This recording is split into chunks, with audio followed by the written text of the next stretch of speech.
오늘 본문을 통해서 이와 같은 제목으로 은혜의 말씀을 나누기 원하는데요. 한번 제목을 읽어볼까요? 주의 집, 하나님의 집, 그리고 주님의 집이라고 말할 수 있을 텐데요. 여러분, 우리가 사는 동네마다 교회는 참 많이 있습니다. 이 골목에도 본다면 교회들이 좌우 옆에 몇 개의 교회가 있습니다. 물론 한 20년 전에는 더 많은 교회가 있었죠. 어렸을 때 산에 높이 올라가면 이렇게 가론도 많이 있었지만 빨간색으로 된 십자가도 참 많이 있었던 것이 우리의 과거의 모습입니다. 지금은 빨간 십자가도 있고 흰색 십자가도 있고 그러나 분명한 것은 예전보다 교회가 조금 없다는 것을 우리는 알게 됩니다. 수많은 사람들이 교회를 보면서 크고 작은 교회를 보면서 교회는 이렇다, 교회는 이렇다, 저렇다라고 하는 이야기를 많이 듣게 됩니다. 그 말이 교회에 대한 모습일 수 있고 그 말이 맞을 수도 있습니다. 그러나 정말 중요한 것이 있다면 주님께서 원하시고 바라시는 교회가 무엇인지를 잘 알고 있어야 교회의 다음으로서의 온전한 모습으로 하나님께 기쁨이 되는 교회가 될 수 있다는 것을 알아야 합니다. 사람들이 말하는 교회가 교회가 아니라 주님께서 말씀하시는 바가 진정한 교회의 다움이라는 것을 우리는 알아야 합니다. 오늘 본문에도 보면 예수님께서 사역하실 때 예루살렘의 성전을 친히 들어가시는 장면을 우리는 보게 됩니다. 이 모습 속에 예수님은 예루살렘의 성전이 어떤 성전이었고 어떤 성전이어야 한다는 사실을 분명히 말해주고 있죠. 우리 한번 본문의 17절의 말씀을 한번 보면서 예수님께서 말씀하시는 바 예루살렘의 교회가 어떤 곳인지에 대하여 말씀하시는 게 있는데요. 함께 한번 읽어봅니다. 이에 가르쳐 이르시되 기록된 바 내 집은 만민이 기도하는 집이라 칭함을 받으리라 하지 아니하였느냐. 너희는 강도의 소굴을 만들었도다 하시매. 아멘. 예수님께서 예루살렘에 있는 성전에 들어가셔서 첫 말을 하실 때 이런 말을 합니다. 내 집이라고 말을 합니다. 하나님의 집이란 주님께서 이끌어 가시는 몸된 교회란 이라는 말을 먼저 하게 됩니다. 여러분 이 말씀을 보면 결국 예루살렘의 성전은 누구의 집입니까? 하나님의 집이고 주님의 집이라는 것을 우리에게 말씀해 주고 있습니다. 그 안에 사람들이 있고 사람들이 저마다 다른 모습으로 교회 안에 앉아 있고 수많은 일들을 이루어 가지만 그 모든 곳에는 바로 사람이 만들어내고 사람의 집이 아니라 사람의 처소가 아니라 바로 하나님의 처소이고 하나님의 집이라는 것을 먼저 예수님은 이야기하십니다. 그러면서 하시는 말씀이 무엇입니까? 만민이 기도하는 집이라 라는 이야기를 말하게 됩니다. 이 말씀은 예수님의 말씀 처음에 입술에서 말씀하시는 것이 아니라 선지자를 통해서 말씀하신 말을 그대로 인용했던 것이죠. 이 말씀을 구약 성경에 있는 이사야 말씀을 보면 이것은 단순한 기도하는 집이 아니라 더 폭넓게 사람들이 하나님을 만나는 장소, 하나님 앞에 기도할 뿐만이 아니라 하나님 앞에 제단을 쌓는 것이고 하나님을 만나는 장소라는 중심으로 이 본문 예언의 말씀을 인용했던 것이 그 구약에 나와 있는 내용이라고 말할 수 있습니다. 특별히 예수님께서 이 부분에 대해서 말씀을 하실 때 만민이 기도하는 집이라고 하는 이것은 실질적으로 이방인의 뜰이라고 하는 곳을 지칭해서 말씀하신 것입니다. 여러분 여기 먼저 말씀하신 이방인의 뜰이라고 하는 것은 원래 어떤 곳이냐면 이방 사람들이 나와서 하나님 앞에 기도하는 장소였습니다.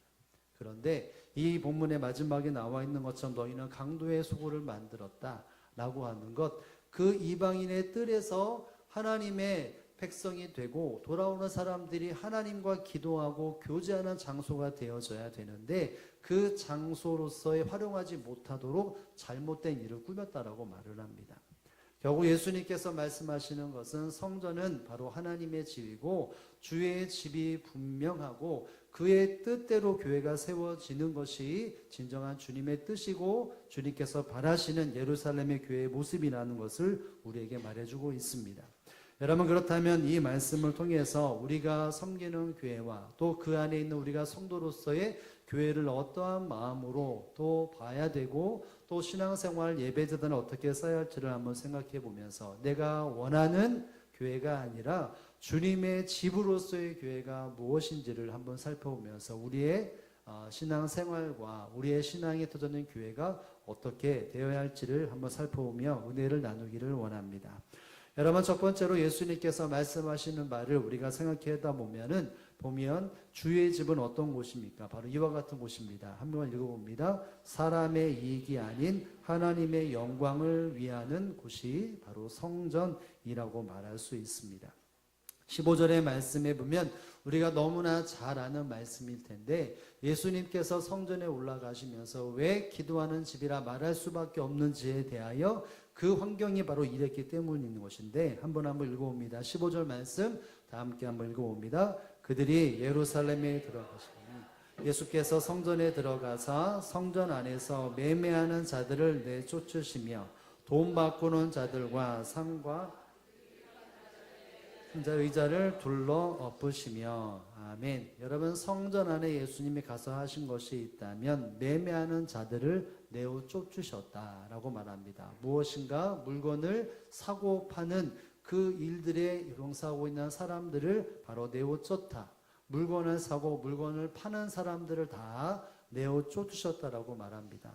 돈 바꾸는 자들의 상과 비둘기 파는 자들의 의자를 들러부셨다라고 말을 하죠. 여러분, 돈 바꾼다라는 것은 무엇일까요? 그때 당시에 사람들이 사용하는 화폐와 또 성전에서 드려야 할 예물의 화폐가 달랐기 때문에 자기가 실생활에 가지고 있는 화폐를 하나님 앞에 예물 드리는 화물로 바꿔야 하는데, 이 바꾸는 환전하는 장소가 바로 이방인의 뜰이 되었다는 것이죠. 그래서 예수님은 그곳을 사람들을 내어 쫓으시고 그들의 상과 그들의 이와 같은 의자를 걸어 엎으셨다라고 말을 합니다. 여러분, 그곳에서는 하나님에 돌아온 이방 사람들이 하나님 앞에 기도하고 하나님과 교제하는 장소가 되어져야 했는데, 그곳에서 암묵적으로 수많은 사람들이 자신의 이익과 자신의 유익을 위해서 그 자리에 자리를 잡고 이방 사람들이 기도하는 것에 대하여 철저히 막는 모습이 그들 안에 있었던 것이죠. 그때 당시에 교회의 책임자나 혹은 그 안에 밀접하게 어떤 연관되어 있는 사람들이 철저히 자기의 유익과 자기의 이익을 남기기 위하여 성전 안에 이와 같은 일들이 비일비재 일어났다는 것입니다. 그래서 예수님은 그곳을 갈아엎으셨다, 이렇게 말할 수 있는 것이죠. 여러분, 결국 예수님께서 이와 같은 행동을 하시고 이와 같은 일을 벌이신 것은 궁극적인 목표가 무엇이었겠습니까? 성전은 사람들의 이익과 유익과 자신의 자리를 만들기 위해 존재하는 장소가 아니라 오직 하나님께 영광이 되고 하나님을 기쁘시게 하는 장소가 되어야 하기 때문에 이와 같이 말씀을 하셨다는 것을 우리는 기억할 수 있어야 합니다.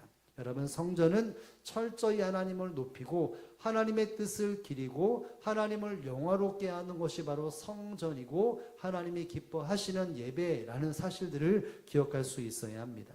여러분, 구약 성경에 보면 성전에서 수많은 사람들이 무엇을 해야 했습니까? 하나님을 예배하고 하나님 앞에 제단을 쌓고 하나님과 깊은 교제를 하는 곳이 바로 성전이어야 했습니다. 여러분, 그런데 이 솔로몬의 지은 성전에서 솔로몬의 말년에 어떤 일이 벌어지죠? 이 성전 안에 우상 숭배하는 일들이 많이 일어났습니다. 그러다 보니까 북이스라엘과 남유다에 갈렸어도 그 많은 시간 속에서 그 왕들은 하나님을 섬긴다라고 하는 그 회막과 성전 안에서 하나님과 함께 수많은 우상들을 만들고 섬겼던 것이 바로 이스라엘 백성들의 왕, 그리고 이스라엘 백성들 안에 있는 성전의 모습이었다는 것을 우리는 쉽게 발견할 수 있습니다. 므낫셋이라고 하는 남유다의 왕이 있었는데, 이 왕이 여호와의 보시기에 악을 행하였다, 정직하지 않았다라는 말과 함께 이 므낫셋이 하나님의 성전에 이와 같은 일을 행했다라고 열왕기하 21장에 보면 그가 성전에서 이스라엘 백성들 가운데 어떤 모습을 보이는지에 대하여 분명히 말하고 있습니다. 우리 한번 5절의 말씀을 다 함께 한번 읽어봅니다.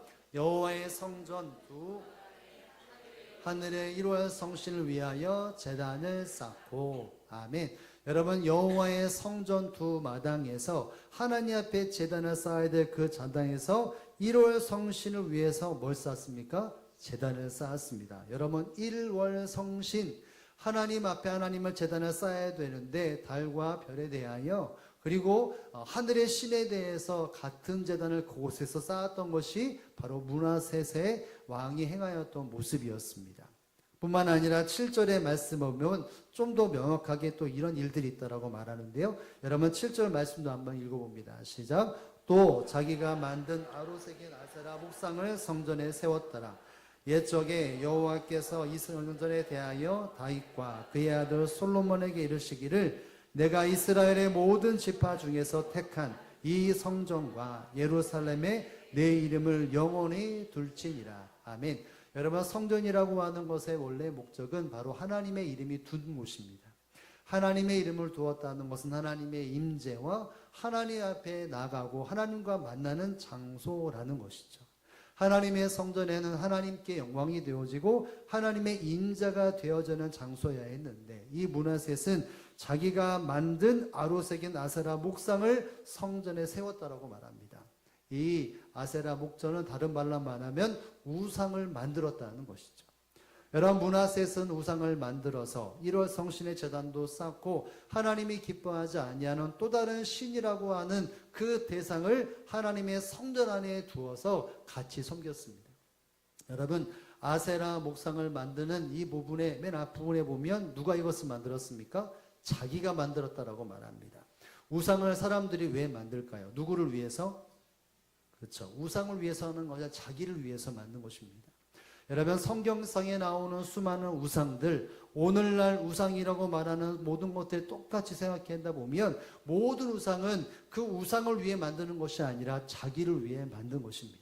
바꿔 말하면 자기의 위안을 삼고자, 자기의 만족을 삼고자, 자기의 유익을 누리고자, 자기의 이익을 남기고자, 내 생각을 이루고자 수많은 사람들이 바로 우상을 만들어내는 것이죠. 어디서요? 이 본문은 분명히 말합니다. 하나님의 성전에서.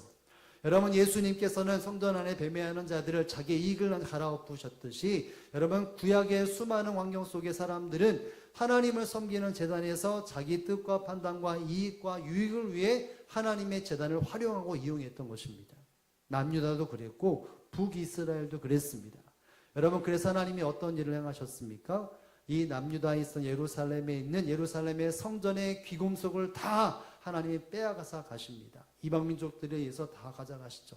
결국은 붕괴하게 만드셨습니다. 왜요? 하나님의 성전은 하나님만을 영화롭게 하고 하나님께 기쁨이 되는 장소여야 하는데 사람의 이름이 높아지고 사람의 이익을 남기고 사람의 만족과 사람의 유익을 만들어냈기 때문에 바로 하나님은 그 성전을 없애셨다는 것을 우리에게 말해주고 있는 것이죠. 여러분 성전은 철저하게 사람의 유익과 사람의 만족과 이익을 남기는 곳이 아닙니다. 오직 하나님께 영광이 되고 하나님을 영화롭게 하며 하나님의 뜻이 이루어지는 것이 진정한 성전, 예배에 하나님이 기뻐하시는 성전의 모습이라는 사실을 여러분 기억하시기를 주님의 이름으로 축복을 드립니다. 이와 같이 하나님이 영광을 돌릴 때 교회는 교회다움으로써 하나님의 은혜가 넘쳐나고 그 안에 성도들이 하나님과의 친밀한 교제가 이루어질 수 있는 것이죠. 여러분 초대교회가 어떤 모습을 하고 있습니까? 바로 주님께서 원하시는 성전의 모습을 보여주심으로 이렇게 그와 같은 모습을 보여주셨기 때문에 초대교회에는 하나님이 함께 하시고 주께서 더하시는 일들이 가득 넘쳤다는 사실들을 알아야 합니다. 올 한해 우리가 주제 안에서 보는 말씀이 무엇이었습니까? 바로 사도행전 2장의 말씀 아니었습니까? 여러분 그 모습은 분명히 성전이 어떠해야 되는지를 우리에게 말씀해 주고 있습니다. 사도행전 2장 46절과 47절의 말씀 우리가 다시 한번 보는데요. 초대교회 성도들이 교회에 대해서 어떤 마음을 가졌고 어떻게 생활했는지를 우리가 볼 수 있습니다. 한번 두 구절의 말씀을 천천히 읽어봅니다. 날마다 마음을 같이하여 성전에 모이기를 힘쓰고 집에서 떡을 떼며 기쁨과 순전한 마음으로 음식을 먹고 하나님을 찬미하며 또 온 백성에게 칭송을 받으니 주께서 구원받는 사람을 날마다 더하시게 하시니라. 아멘. 여러분 초대교회 성도들은 날마다 마치 마음을 같이하여 성전에 모이기를 힘썼다라고 말합니다. 성전에도 모였고 또 각가지 가정에서도 열심히 모였습니다. 여러분 성전에서 가정에서 했던 것이 무엇일까요? 친교 모임을 하고 저마다 자기가 생각하고 있는 바를 성취하고 이뤄가는 이익과 어떤 유익을 위해 그 모든 것을 추구하는 것이 아니라 하나님의 뜻을 이루는 곳이 바로 하나님의 성전이었고, 두세 사람이 모여있는 성전이 아닌 또 다른 성전의 모임이었다는 것을 말합니다. 그래서 중간에 보면 하나님을 어떻게 했다고요? 찬미했다라는 말을 나옵니다. 하나님을 기쁘게 하드리고 하나님이 목정하신 바를 그들이 알았기 때문에 하나님을 영화롭게 하는 모습이 바로 교회 안에 성도들의 모습에 보였던 것이죠. 그래서 이 모든 것이 주님 마음이 아팠기 때문에 주께서 구원받는 사람을 날마다 더해 주신 은혜를 더해 주신 것입니다. 여러분, 초대교회가 어떤 모습을 했습니까? 교회가 성전이 오직 하나님의 뜻과 하나님의 영화롭게 함이 바로 이뤄놨기 때문에 오늘날 그와 같은 초대교회 모습들이 오늘날 수많은 교회의 모습에 담겨 있고 그것이 드러나야 한다는 것을 우리는 교훈을 삼을 수 있어야 합니다. 하나님이 인도하시는 교회, 주님께서 원하시는 교회는 어떤 교회입니까? 만민이 기도하는 교회라고 말을 할 때 기본은 기본이겠죠. 그 기도와 함께 드러나는 초대교회, 주님이 기뻐하시는 교회의 모습은 사람들의 유익, 사람들의 만족, 사람들이 말하는 성전이 절대로 아니라 주님께서 원하시는 성전, 주님께서 목적하시는 바가 이루어지는 성전, 주님께서만 영광 받으시고 주님이 영화롭게 되어지는 것이 진정한 성전의 모습이었다는 사실을 여러분 기억할 수 있기를 주님의 이름으로 축복합니다. 성전은 세상이 말하는 집단이 아니라는 사실들을 알아야 합니다. 주님이 말씀하시고 주의 통치가 이루어지고 주의 뜻이 이루어지는 곳이 바로 성전이어야 하는 것이죠. 여러분, 모페시라고 하는 사람이 그래서 이런 말을 합니다. 교회는 사람에 속한 것이 아니다. 교회는 사람들의 생각과 판단으로 세워진 곳이 아니라는 것이죠. 그러면서 하는 말이 이것입니다. 교회는 사람에 속한 것이 아니라 하나님께 속한 것이다. 따라서 사회의 질서의 도구가 되어서는 안 된다. 사회가 말하고 또 국가가 말하고 사람들이 말하는 교회가 되지 말아야 한다는 것이죠. 왜죠? 교회는 사람에게 속한 곳이 아니기 때문입니다. 하나님께 속하였기 때문에 사회에서 말하는 교회가 되는 것이 아니라 주님께서 말씀하시는 교회가 되어져야 하는 것입니다. 사회에서는 뭐라고 말합니까? 유익과 만족과 자기들의 어떤 사람들의 그리고 특정된 사람들이나 어떤 그 모임 속에서의 이익을 남기고 또 유익을 남기고 누군가를 이롭게 하는 것이 바로 사회에서 말하는 집단의 모습이라고 말할 수 있습니다. 그러나 교회는 사람이 속한 것이 아니라 하나님께 속해 있는 공간이기에 사람의 유익과 만족과 기쁨이 아니라 하나님께 만족과 기쁨이 될 때에 교회의 다음으로서의 하나님의 은혜가 넘쳐날 수 있다는 사실들을 기억해야 합니다. 교회는 사람의 유익이 앞서서는 안 됩니다. 하나님의 유익만이 남겨져야 합니다. 유럽의 수많은 교회가 왜 무너집니까? 하나님의 질서와 말씀에 어긋나고 사람들의 눈에 보기에 좋아하는 것을 중심으로 담았기 때문에 수많은 교회가 무너지고 텅텅 빈 교회가 되었습니다. 여러분, 우리가 섬기는, 우리가 몸을 담고 우리가 헌신하고 봉사하는 교회는 어떤 교회여야 합니까?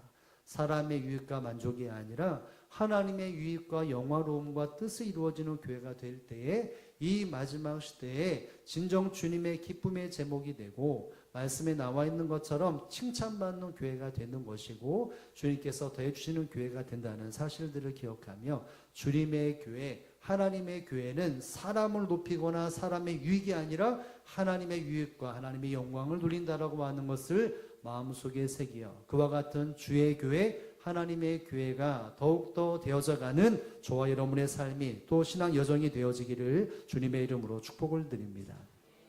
여러분, 본문의 두 번째로 예수님께서 이 본문에 드러나시고자 하는 교회의 모습은 무엇일까요? 두 번째는 이것입니다. 함께 한번 읽어봅니다.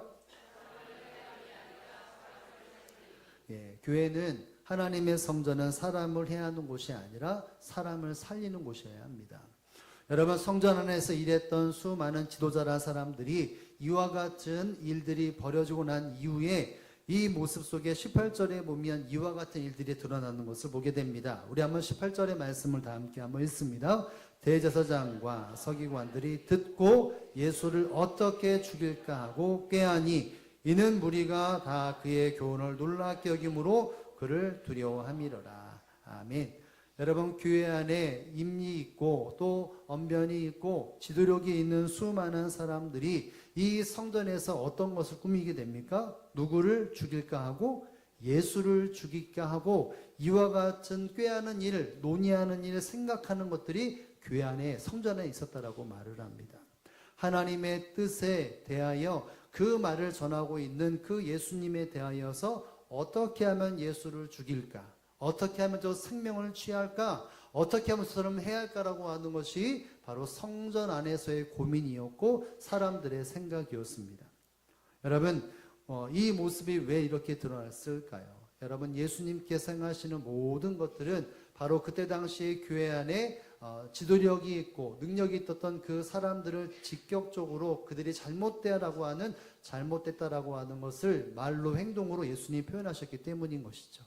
다른 말로 말한다면 교회 안에 사람들의 이익을 남겨야 될 사람들로 그들에게 지도력과 그들에게 있었던 어떤 시선들이 다 끊어져 가고 이제는 세상에서 그렇게 존경받는 것이 사라지기 때문에 그래서 이 지도자들은 내 이익과 만족을 뛰어넘어서 저 사람을 해야겠다. 내 생각과 다르고 나의 판단과 다른 사람을 내가 해야겠다라고 하는 것이 바로 성전에 가득 넘쳤다는 것입니다. 여러분, 예수님께서 성전 안에서 보셨던 모습들이 무엇입니까? 사람을 해하려고 하는 모습이 예수님의 성전에서 보셨던 모습이었습니까? 아니면 사람들을 고치고 회복시켰던 것이 예수님이 성전에서 보였던 모습이었습니까?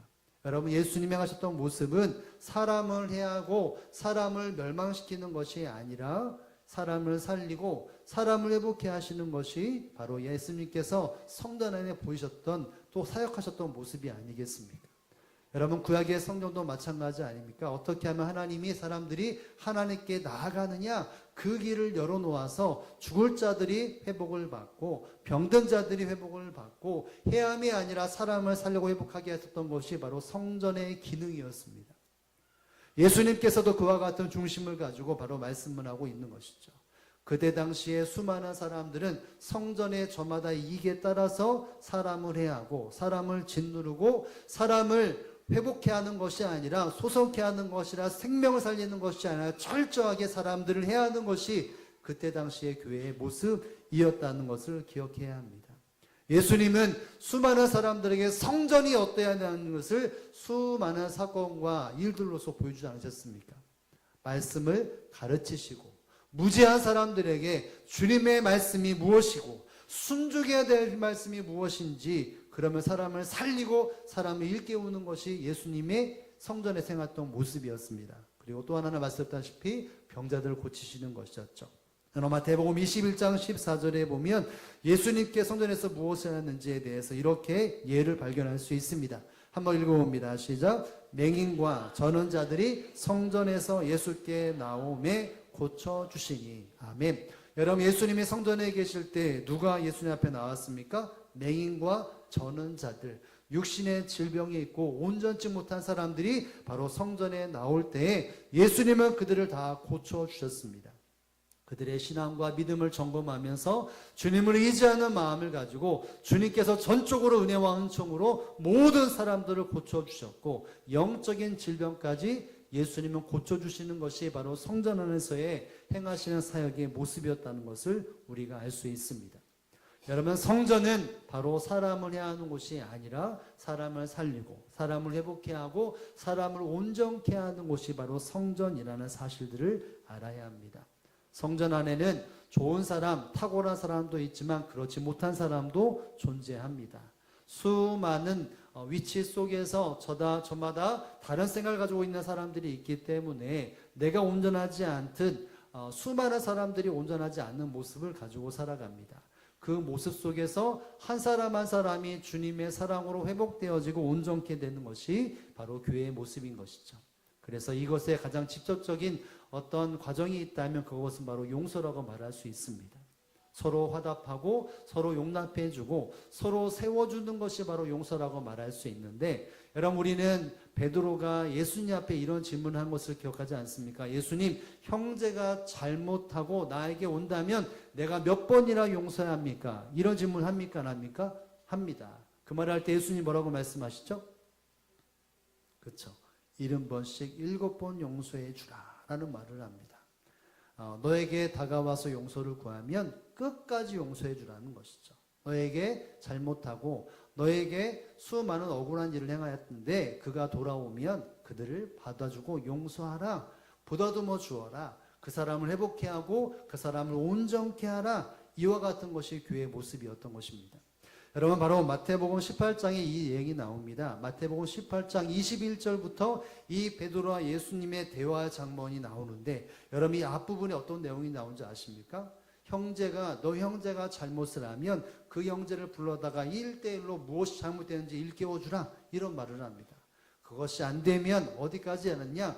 교회에 가서 교회 안에서 이 사람이 잘못된 것이 무엇인지를 일깨워주고 그런 다음에 서로 화답을 하고 용서해라라고 말을 합니다. 맨 마지막에는 교회 안에서 용서하고 화답해야 한다라는 말, 이것이 잘못되고 이것이 무엇이 잘못됐는지 일깨워주고 그 안에서 용서하고 화답해주라는 말이 나옵니다.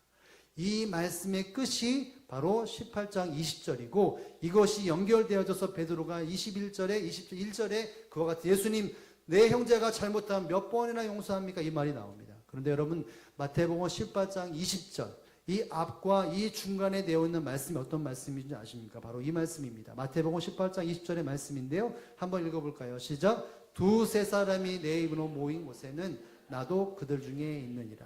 아멘. 두세 사람이 내 이름으로 모인 곳에는 결국 주님의 이름으로 모인 그곳 장소든 사람의 모임이든 그곳은 바로 하나님의 인자가 있는 곳인데 내가 그들과 있으리라, 그들 중에 있다라고 말하는 것, 예수님 함께 있는 그 성전이라고 볼 수 있는 것이겠죠. 너희가 이러면 성전에서 그 사람에 대해 일깨워주고 용서해주라, 그 말이 나옵니다. 여러분 결국 무엇입니까? 두 사람이 있는 곳에 내가 내 이름으로 모이면 내가 그들 중에 있다. 그 말은 교회는 이 사람이 돌아올 때마다 그 사람을 받아주어야 되고 그 사람을 온전케 하고 그 사람의 회복을 주는 것이 교회의 모습이어야 한다는 것입니다. 교회는 사람을 해야 하는 곳이 아니라 사람을 살리고 사람을 회복케 하고 사람을 온전케 하는 곳이 되어서야 한다는 것이죠. 교회는 사람이 잘못됐으면 잘못된 것에 대한 일깨워주고 받아주는 것이, 돌아오면 받아주는 것이 성전이어야 한다는 것입니다. 사람을 해하고 사람을 죽이고 사람을 해야 하는 것이 성전이 아니라 언제든지 하나님의 뜻으로 말미암아 하나님의 질서로 말미암아 사람을 용서하고 보다듬어주고 사람을 살리는 곳이 성전다움이라는 것을 바로 예수님은 말씀하고 있는 것입니다. 사랑하는 성도 여러분, 교회 안에는 수많은 사람들이 있습니다. 저마다 다른 위치에서 다른 생각을 가지고 살아갑니다. 그러다 보면 어떤 사람은 인격적으로 타고난 사람도 있지만 어떤 사람은 좀 모난 사람이 있습니다. 그래서 누군가에게 기쁨을 주는 사람도 있지만 때로는 누군가에게 아픔을 주는 사람도 있습니다. 여러분 그것이 바로 교회 안의 구성원이라고 말할 수 있는데, 여러분 교회는 그 모든 사람들에 대하여서 잘못되고 실수하고 넘어지는 사람들을 잘라내고 잘라내는 곳이 아닙니다. 주님의 사랑으로 품어주고 돌아왔을 때 모든 것을 안아주는 곳이 바로 성전이고 하나님이 기뻐하시는 예배당이라는 것을 기억할 수 있어야 합니다. 성전은 완벽한 사람들의 모임이 아닙니다. 부족하고 연약한 사람들이 모여있는 장소이기 때문에 주의 뜻과 주의 은혜, 주의 긍휼함과 주의 질서에 따라서 모든 사람들이 포용되어지고 어떤 사람도 주님 앞에 돌아오면 받아줌으로 진정한 연합과 생동감 있는 공동체가 되어져야 한다는 것을 여러분 기억할 수 있기를 주님의 이름으로 축복합니다. 여러분 헨리 나우엔이라고 하는 기독교 저술가는 교회라고 하는 곳을 이렇게 말한 적이 있습니다. 제가 한번 읽어드릴 텐데요. 교회는 완벽한 사람들이 모이는 곳이 아니다. 여러분 이 자리에 앉아있는 우리가 한 사람 한 사람만 있는데 내 옆에 있는 사람들이, 내 앞에 있는 사람이 완벽한 사람입니까? 모를 수도 있고 알 수도 있는데, 여러분 내가 온전하지 않듯이 사람들은 온전하지 않습니다. 그래서 말합니다. 교회는 완벽한 사람들이 모인 곳이 아니다. 단 변화하는 사람들이 모이는 것이다. 끝없이 변화하는 사람들, 말씀 앞에 내가 부족함이 무엇인지를 알고 내가 죄가 짓는 것들이 무엇인지를 알고 변화되고 성숙되어져 가는 것이 바로 성전이라는 것을, 교회라는 것을 말합니다. 여러분 성전은 사람을 회복케 하는 것이고 사람을 온전케 하는 것이고 사람을 바르게 하는 것입니다. 이것이 주님께서 교회를 세우신 목적이기도 하고 바로 드러나야 열매라는 사실들을 기억할 수 있어야 합니다. 우리의 신앙생활 속에서 수많은 사람들이 함께함으로 때로는 내 마음이 아플 수도 있습니다. 또 교회가 온전해져야 되는데 그렇지 못한 모습도 보일 수도 있습니다. 여러분, 그 모습 속에서 교회는, 성도는 주의 뜻과 질서에 따라서 하나님의 마음을 품고 보다듬어주고 그 연약함이 회복되어지고 온전케 되어지는데 바로 교회의 다움이 있다는 사실들을 기억하시므로 여러분, 주의 교회는 바로 이와 같은 교회여야 하고 그와 같은 성도가 되어야 한다는 사실들을 기억하면서 내가 만들어가는 교회 혹은 사람들이 만들어가는 교회가 아니라 주님의 교회가 무엇인지를 다시 한번 우리의 마음속에 새기면서 우리가 섬기는 교회가 사람의 뜻과 유익이 되어져 가는 교회가 아니라 하나님의 목적이 이루어져 가고 하나님께만 영광이 되어지는 교회가 되기 위하여 다시 한번 우리의 신앙과 또 교회 생활이 점검되고 무엇보다도 사람을 해하고 사람을 없이 하는 것이 아니라 사람을 세우고 사람을 회복케 하고 사람을 살리는 이와 같은 주의 뜻이 주의 질서에 따라서 이루어져 나가는 그와 같은 교회가 되기 위하여 우리의 성도들의 손과 발과 헌신이 쓰임받고 궁극적으로 이와 같은 하나님의 몸된 교회가 되어져 가는데 우리가 쓰임받고 우리 교회가 되기를 주님의 이름으로 축복을 드립니다. 우리에게 말씀